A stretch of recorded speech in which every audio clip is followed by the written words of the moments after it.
It's one of our most cherished celebrations in the United States. Regardless of whether you commemorate this fantastic feast or not, it's a time to reflect and be thankful for our family and friends, and share a meal as well as some amazing moments together. You're going to gobble up today's show. Pun intended. Join me as we talk turkey and traditions on the Thanksgiving episode of FYI. Welcome to For Your Info. En inglés. You got it.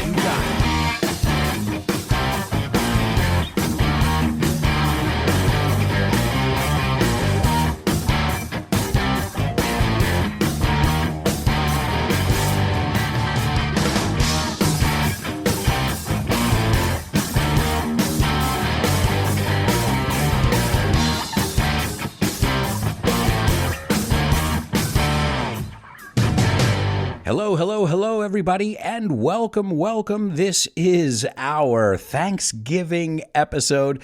So before we even begin, I want to say I'm thankful, or a synonym we use, I am grateful for each and every one of you who listen to this podcast, those of you who support me on Patreon, and you're my weekly and monthly students in class with me. I want to take a moment just to say thank you to all of you from the bottom of my heart.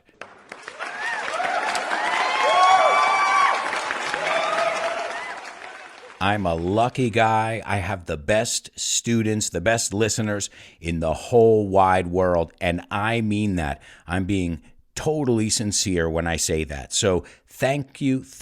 I am grateful for each and every one of you. And you know what? Sometimes we think about that. You know, we think about what we're grateful for or thankful for on Thanksgiving, and it's good. It's a time to reflect on that.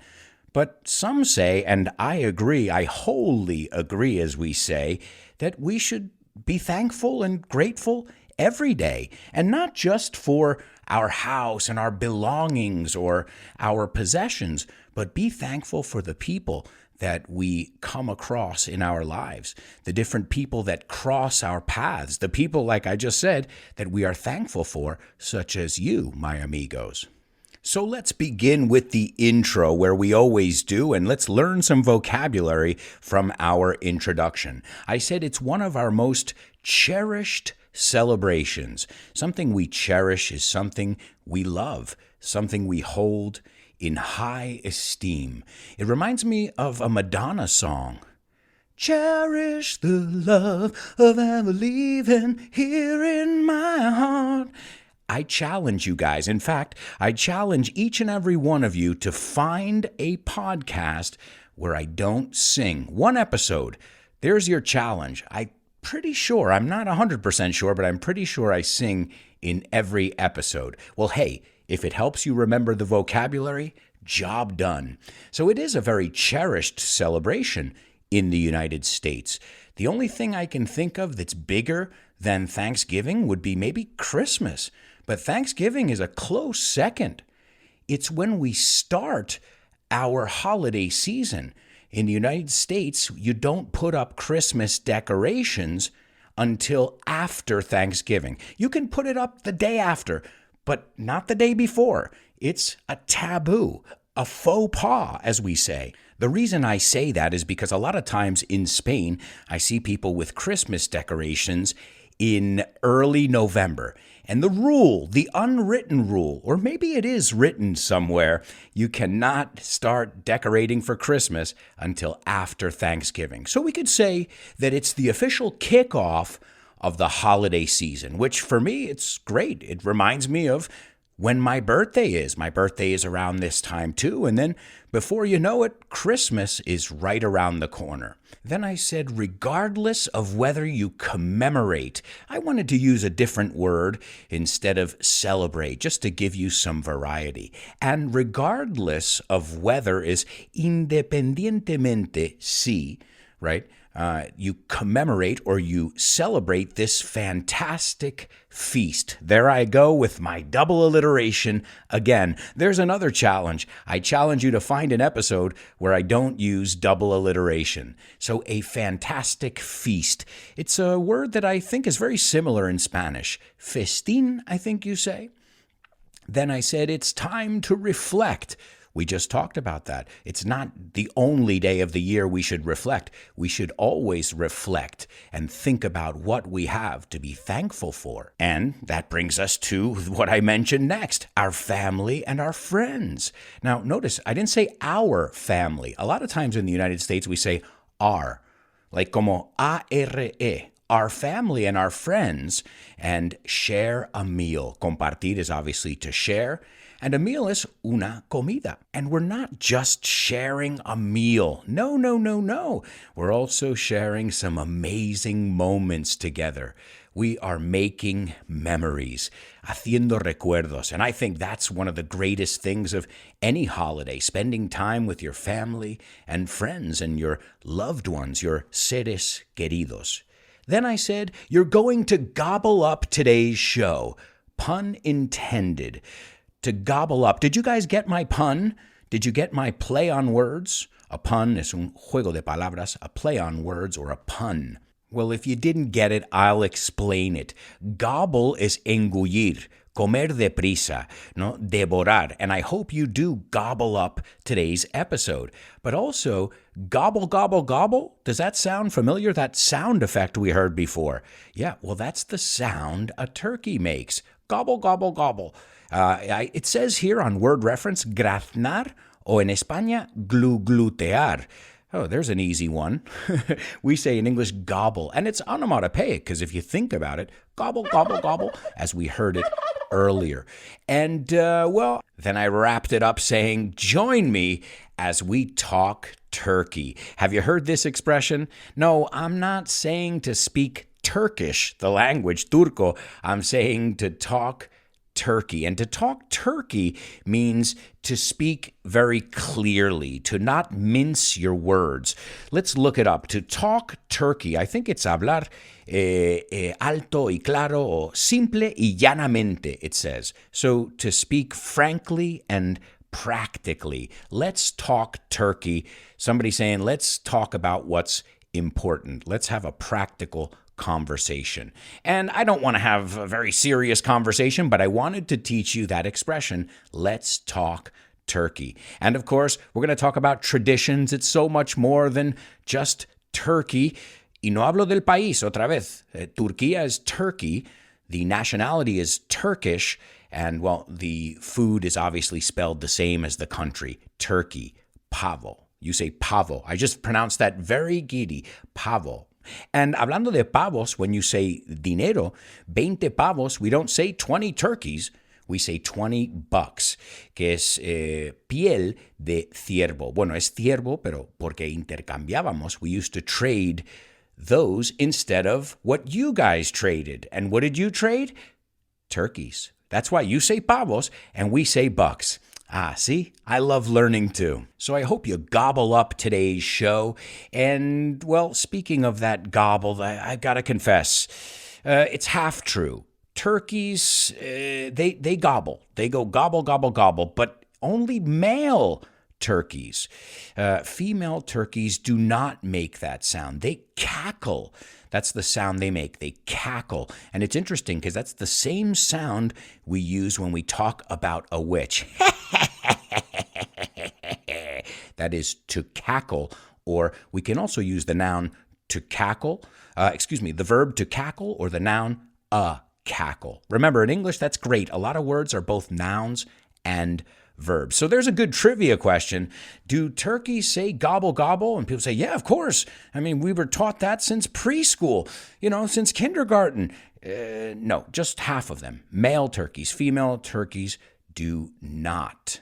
So we can't talk about Thanksgiving or anything without looking back and, seeing where it all began. So let's go. Are you guys ready? Let's rewind.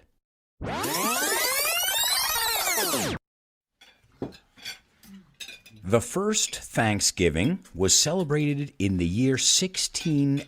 2021. And how long did it last? To last es durar in Spanish. It lasted 3 days. It was a 3-day harvest festival. Now, if you guys had listened to the Halloween episode, you'll see that had its roots as well, its origins in a harvest, cosecha, a harvest festival as well. What does that mean? That means we celebrate food. We love food. We love to pig out. Now, supposedly, there were 50 pilgrims present, pilgrims, peregrinos, and 90 Wampanoag Indians. And for 3 days, they broke bread, rompieron pan.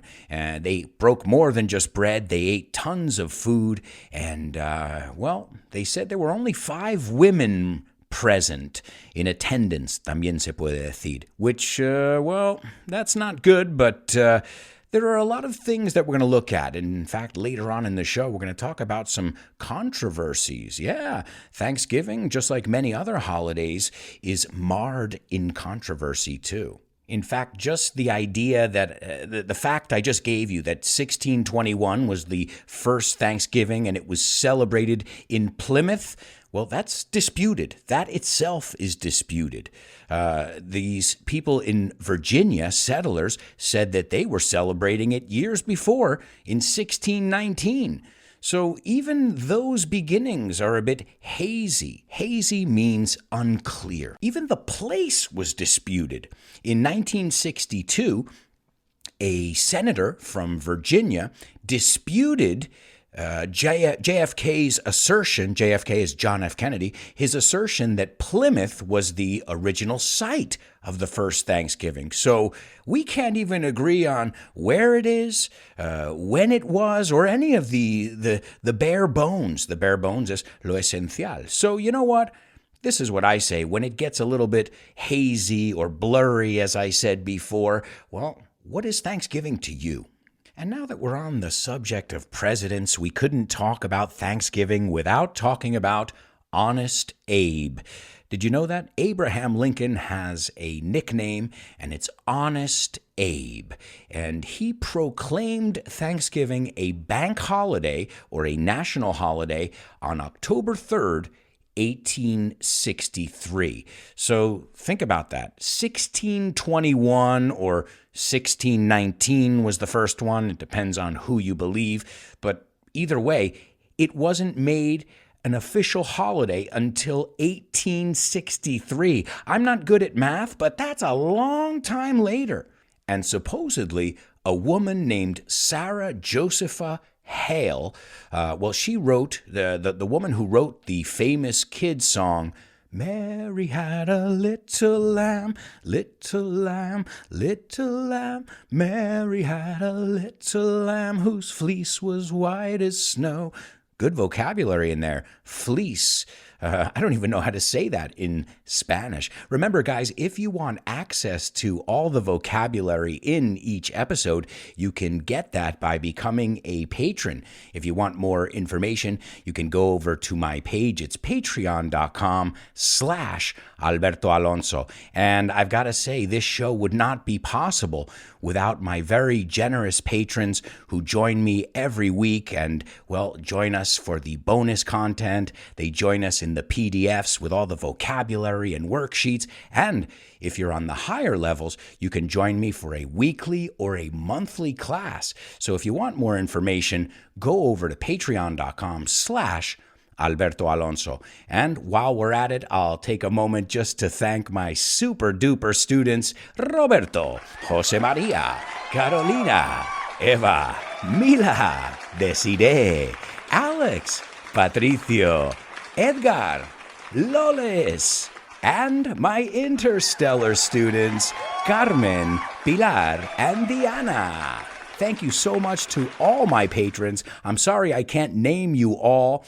Now there are 80 of us. Somos 80. There are 80 of us. And I'll tell you, when we get to 100, we'll do something special. I promise that. And also, if you guys are not sure, maybe you want a sample, you want to know more, contact me. Let me know. I would love to give you a sample or answer any questions you may have. So thanks to my patrons for making this podcast possible. You guys rock. I'm so thankful for you. There you go. See, using thankful or grateful, whichever one you prefer. When there's synonyms, what I usually tell my students is know both or all three of them, recognize all of them, but use one. Use the one that's either appropriate for the situation or the one that's easier for you to remember or to say. But you don't have to use all of them. Just recognize them. So what did this woman have to do with talking him into it? To talk into es convencer que haga algo. Well, she said, listen, Abe, listen, honest Abe, buddy old pal. I think we should make this a national holiday, but it wasn't easy. Oh, no. Old Abraham Lincoln, he was not easy to convince. And she wrote letters. Are you ready for this? I think we need a drum roll, please. For 17 years. That's right, she wrote letters to Abraham Lincoln for 17 years, pleading, begging, son dos formas de decir rogar, pleading, begging him, saying, come on, Abe, we got to make this a national holiday. And finally, he gave in. To give in is ceder. I think you guys could even figure that out from the context. Remember, context is it's so important, guys. If you're paying attention when someone's speaking, you'll probably get their message. So don't be stuck in your head. There's a little tip. A lot of times we're thinking when we're in a conversation, am I saying it right? And it's kind of even self-correcting. But the only thing that's going to do is take you out of the conversation. So we want to be in the conversation. And how are we in the conversation? By listening, by paying attention, all right? So also we're on the subject of presidents. I'll tell you in the bonus part of today's show, which U.S. president refused to recognize Thanksgiving as a national holiday. He said, not on my watch, que es una expresión que significa no mientras yo esté aquí de jefe. Now, I know you guys are starving. Me too. I am hungry. I'm so hungry I could eat a horse, es la expresión en inglés. And so we couldn't talk about Thanksgiving without talking about meals. And we already talked turkey. Hablamos en serio, hablamos de pavo. Okay, bad joke. I know. But guys, what would an episode be without me singing or my double alliteration or my bad jokes? Well, you want to know a great trivia question? Turkey was not on the menu at the first Thanksgiving. Nope. It was not on the menu. It's crazy because we always associate turkey. You know, when we think of chowing down, to chow down is comer, another way of saying eating. When we think of chowing down at Thanksgiving, well, we think of eating turkey. Sorry, vegetarians. I know there's soy turkey and there are many other options. And we're going to talk about the amazing veggies now when we talk about our menu. So are you guys ready to dig in? Dig in is what we say before we eat. You say, dig in a comer. And the word dig is cavar. It's like a funny way of saying, vámonos todos a comer. Everybody dig in. So no turkey, though. No turkey on the menu. Let's see what was on the menu. Venison, which is deer meat. Remember, that's an irregular plural. You've got one deer, two deer. Also duck, which is pato. I think everybody knows that from right, Donald Duck. Goose, which is ganso, otro plural irregular. The plural is geese. Oysters, ostras. Yeah, that sounds good. Lobster, langosta. Hey, these people had expensive taste over here. Eel, which is anguila, and all kinds of fish and pumpkins. Oh, pumpkins, that's nice. Cranberries, is anybody getting hungry over here? I am ready to munch. Otra forma de decir comer. Munch. Think about it. It makes sense. But it's not just, some of those things we still have. People have duck, people have oysters, but it's kind of up to you. Some traditional things, as you know, turkey, yams. Those are things, cranberry sauce. Now, also candied yams. Do you know what yams are? I didn't tell you what they were. Yams are sweet potatoes, right? You say batata or boniato. And so you have yams, but then you have candied yams. Look at that recipe. Ya verás, vas a flipar. I made it for my family. And my mother-in-law said, oh my God. She's like, that's too sweet. I'm not even going to try it.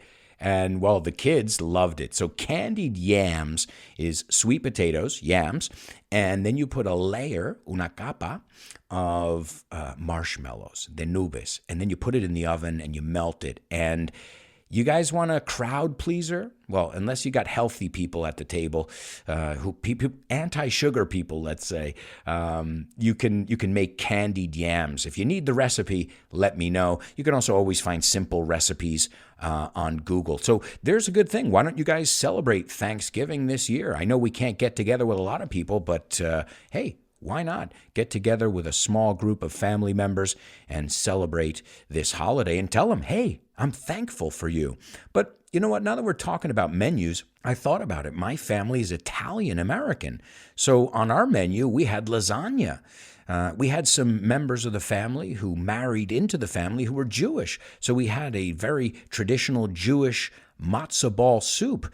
So there really is no right or wrong menu. There are just some things that are traditional. And then if you're Polish, well, maybe you have pierogies. And if you're German, maybe you add sausages. So you can always go with the traditional stuff, and then you kind of add whatever you want. And a little bit later on, as I said, I'll tell you guys, as I usually do in the bonus part, all about my personal experiences growing up as a kid and celebrating Thanksgiving in the United States.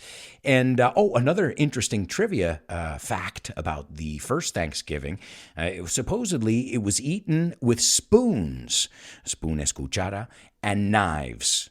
Now what's missing? ¿Qué falta? Forks. No forks. Well, you know why? Forks weren't even introduced to the Pilgrims until 10 years later. So that's interesting. I didn't know that. A fork became a popular utensil 10 years, a decade after spoons and knives. And when I think about it, but don't pilgrims have pitchforks? Pitchforks are what you use to move the hay, heno o paja. Oh, and how can I forget? I'm talking about the main meal. I'm talking about all the different courses. But you know, one of my favorite parts, leftovers. That's right, folks. Oh, los restos, las sobras, whatever you call them, I love them. Leftovers. There's nothing like a nice turkey sandwich the next day with some gravy. Oh, how could I forget about the gravy? Esta salsa del pavo, de la carne. Oh, is anybody here getting hungry? Man. Oh, and we're talking about food. I'm almost forgetting about what's on TV. And what's on TV? Well, the parade, the Thanksgiving Day parade, the Macy's Thanksgiving Day parade. I hope you guys tune in, especially now with streaming. I don't know if they're going to have it this year. It's interesting. The Macy's Thanksgiving Day parade, it's famous for its giant floats. Floats are these big balloons that float. Me encanta cuando las cosas tienen sentido. But this parade started in 1924. And yes, they didn't have any floats yet, but they did have something a little bit wackier, un poco más loco. And they had animals from the Central Park Zoo. So I don't want to rain on your parade. Okay, sorry. Okay, bad joke, but I wanted to teach you this idiom, this idiomatic expression. To rain on someone's parade is amargarle la fiesta, right? To rain on someone's parade. So the parade, it's a major part of Thanksgiving, and also the football games that are on TV. And I'll tell you all about that, as I said, in the bonus part of the show. Remember, that's for patrons exclusively. But if you guys are considering, or you're interested, or you like the podcast and you want to hear the second part, just out of curiosity, let me know. I'd be more than happy to share it with you, just to see what you think, in exchange for some feedback. All right, and we'll end this part of the podcast talking about the controversy. There's a lot of controversy around this holiday as well, just like Columbus Day. The holiday is viewed by some, again, I'm trying to show all different angles here, but some people think it's a celebration of the conquest of Native Americans by colonists. And so, they don't see it as a friendly feast. as we said before. And many also accuse the holiday, like many holidays, of cultural appropriation, which is a big word, a buzzword that you'll see in the media these days. Another way we could say it too is whitewashing, putting a Caucasian spin on everything. Look it up. Hollywood is always accused of whitewashing. So, like any holiday, it's not without its controversy. You'll have people who are protesting, but you know what? I know maybe some people had slaves and other people, and you know what? I think that's horrible. But the reason I said I celebrate Thanksgiving is just because sometimes, unfortunately, we need to be reminded that we have so much to be thankful and grateful for. So let's try and remember that, not just, today and on Thanksgiving, but all throughout the years. Guys, thank you so much for being here on this episode of FYI.